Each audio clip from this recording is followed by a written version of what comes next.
there's so much of metal culture that's inherently underground, and we cherish that, we love it, and yet, when you see a band really break through into mainstream, we celebrate it. It's the so true fans satisfying. celebrate it. Yes, it's And so it's sure a hater. satisfying. Like the most exciting. And I mean, we talked about that earlier. We had a double Grammy nominated band playing that is still in their earliest and most like foundational stages. That's the best part. Because we're talking a band that has so much ahead of them. Code Orange with double Grammy noms already. And speaking of foundational coming from the underground, Bring Me recently went back to their roots as presented by Knotfest, playing the world famous Whiskey A Go Go, home to 2 nights ago was the insane. Doors and a bunch of your favorite hair metal bands from back in the day, like a legendary venue. All my favorite bands got their start at the Whiskey A Go Go. Don't get it twisted. Don't get me started on hair metal, baby. Oh my God. For Bring Me the Horizon, most iconic venues in Los Angeles. and for them to play there in of all time. 2021 at the size that they are now, I mean, it was like pandemonium, right? Oh, it's monumental. It's the ultimate underplay. It is a band that can sell out an arena playing a club. Yeah. One of the most legendary clubs. See You Space Cowboy. A corner stage club. Right? A corner stage club. Yeah. Yeah. And it's like to just cram those people in there and with all of that energy. Actually, our lovely camera person who you can't see, who's just behind the camera, I believe lost a plug courtesy of one Ollie Sykes diving into that crowd at the Whiskey A Go Go. Ollie absolutely commanding a stage, building it up and tearing it apart. Absolutely incredible. Indeed.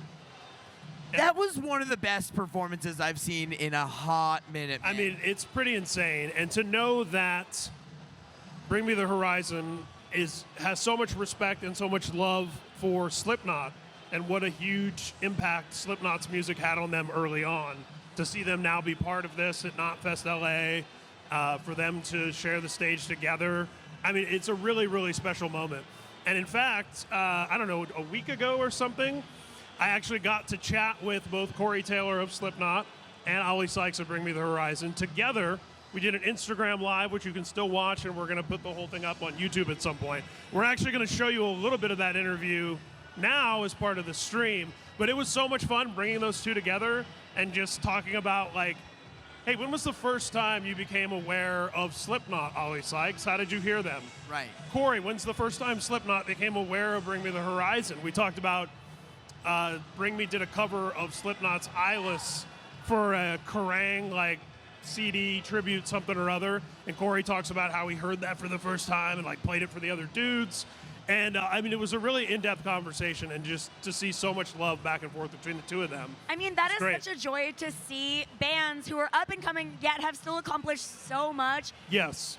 Talk about their inspirations. I mean, we've talked about this before, but also that's something that I love about festivals, especially one like Knotfest, with as big of a band as Slipknot, seeing the bands that they love and seeing the bands that they love also be like, yes, oh my God, this is a dream for us. It's so, I mean, it just reminds me of why I love the metal scene, honestly, because it's all art. At the end of the day, we're all just human beings and we're all just praising each other. You want to see two dudes praise the heck out of each other?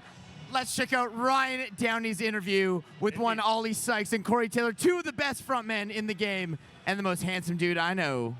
Another fantastic segue. I remember the first time I even heard about Bring Me was, honestly, I was reading about them in Kerrang, actually, and they were, I mean, right when they were starting to break, and I mean, everybody was talking about it. And I was like, who the fuck is this? And then I heard that they had done a cover of Eyeless, which I immediately like searched it out and found it. And I remember telling the guys in Slipknot, I was like, you got to fucking hear this cover of Eyeless. It was so sick. And it's probably my favorite cover that anybody's ever done of one of our songs. Like, there's a couple of people who've really, because you can play a song, but it's hard to capture the spirit of it. And to me, you guys captured the frenetic energy of what we were trying to capture, just that fucking unhinged, just go for it. And you guys, you got the hooks of it. You got to me, I mean, the execution was fucking rad. And I loved just how thick it felt as well, man. So it's like, so that to me was my first real taste of you guys. And then obviously I went and the rest of your stuff. And I mean, I was just a fan ever since. So I love the fact that we kind of have that in common. I remember the first time I remember meeting you guys was at the Kerrang Awards. And I think it was right after you had met the guys in Def Leppard, because you guys are all from like Sheffield, right? Like, yeah. I just remember watching you guys enjoy that moment together. And I was like, this is fucking cool, dude. You know, like it was just one of those weird moments of just kind of realizing how big our history is, man. Like, just not just us, but like, you know, just how far back heavy metal goes and where we're going to the future and shit. And it was just that. So I've always associated that with you guys, is like having this excited feeling for where the future of the music was going, because you guys really have a fearless vibe and you embrace the music the way you do. It's genius. Like everything you did, like the masks and the suits and the mysterious, like just how mysterious it all was. And like, you know, there was we at school, we'd all just talk about all the rumors that used to sniff dead crows before shows, and like you were doing all this shit. It's like, and it's like, even now, like I'm like, right, I want to do this, and I look back and went, oh, Slipknot has already done it. Like if you do, like, it's like I know it won't even come from any. It will just come from like the subconscious, and you just did it and you're on automatic. But like looking back, it's like so many bands and so many artists have tried to do it since, but you guys were like, you know, it were like, I don't know, it reminds me of like, you know, how deep and the dark energy of like black metal and, you know, the corpse paint and the way, you know, everything this, you know, had. It's like, then you guys came along in the, you know, the late 90s and early 2000s. It was like this new form of that. Do you know what I mean? It's just like, there's just something about it that is just so like, yeah, you guys could have absolutely sucked and you'd still have been massive, because just because this whole idea, this whole enigma. People might say we actually do suck and we're still. No, but you don't. That's the thing. The thing is like, but at the same time, you take all that away. If anyone wants to try and call that a gimmick or whatever, which I don't think it is, I think it's so, like, I don't know. It's just the synergy of it all is incredible. But if you take away, it's like your songs are like, I don't know, it's just all incredible. So like, yeah, I know. I'm sure. I completely 100% believe you when you say you look back and you're like, how the fuck did this all work? But at the same time, it's just like, it's just like genius, and bands will forever trying to be like replicate that.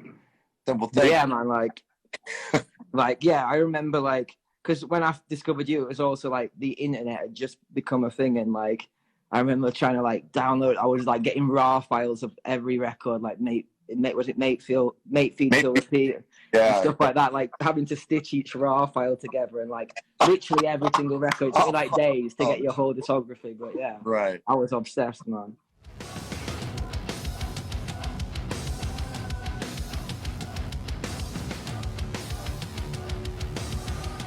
Knotfest, welcome back. Knotfest LA, how are we feeling tonight? I said, how are we feeling tonight?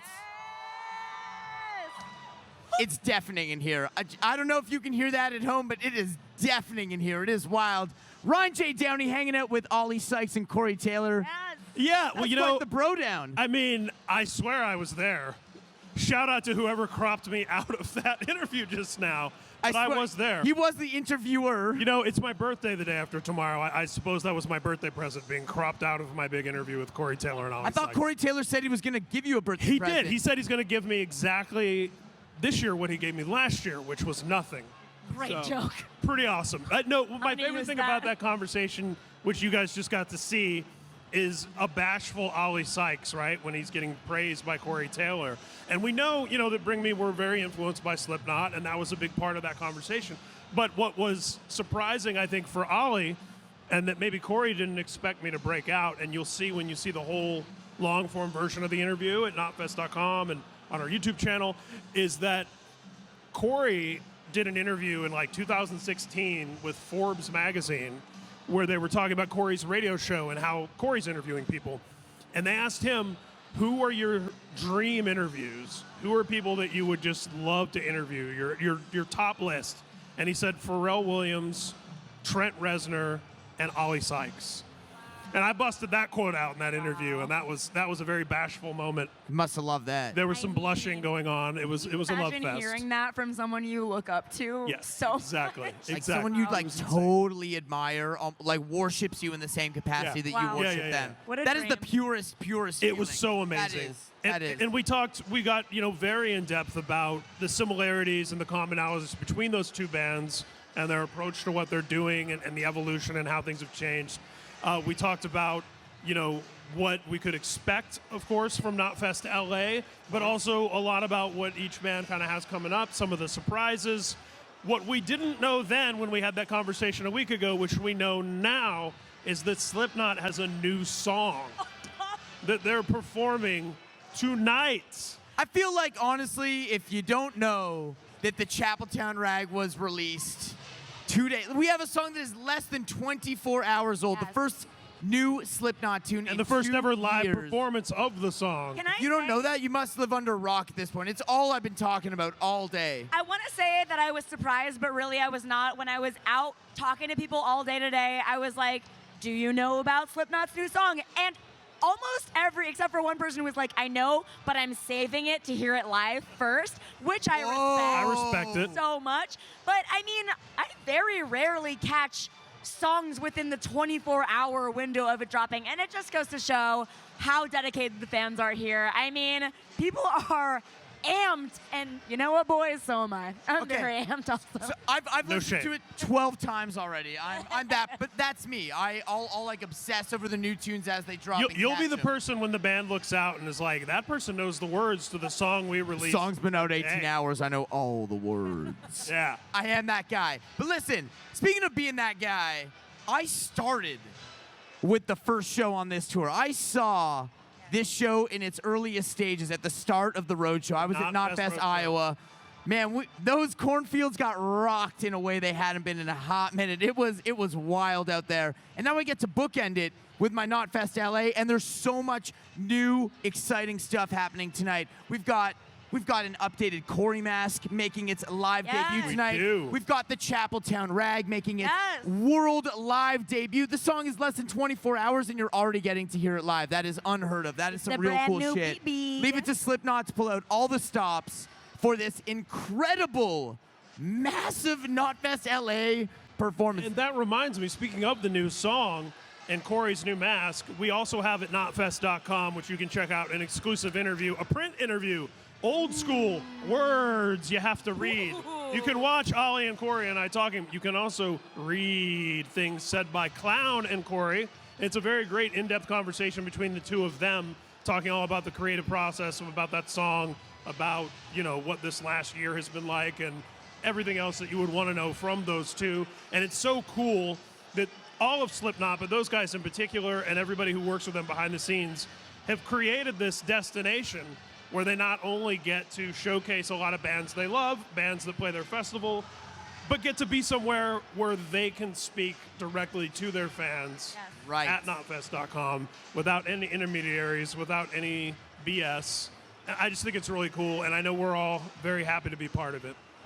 Man, and that just completely plays back into this incredible concept we've been talking about all day, that this is so much more than just bands on a stage. Yes. This is a family. This is about art. It's a This is about community. culture. This is about lifestyle.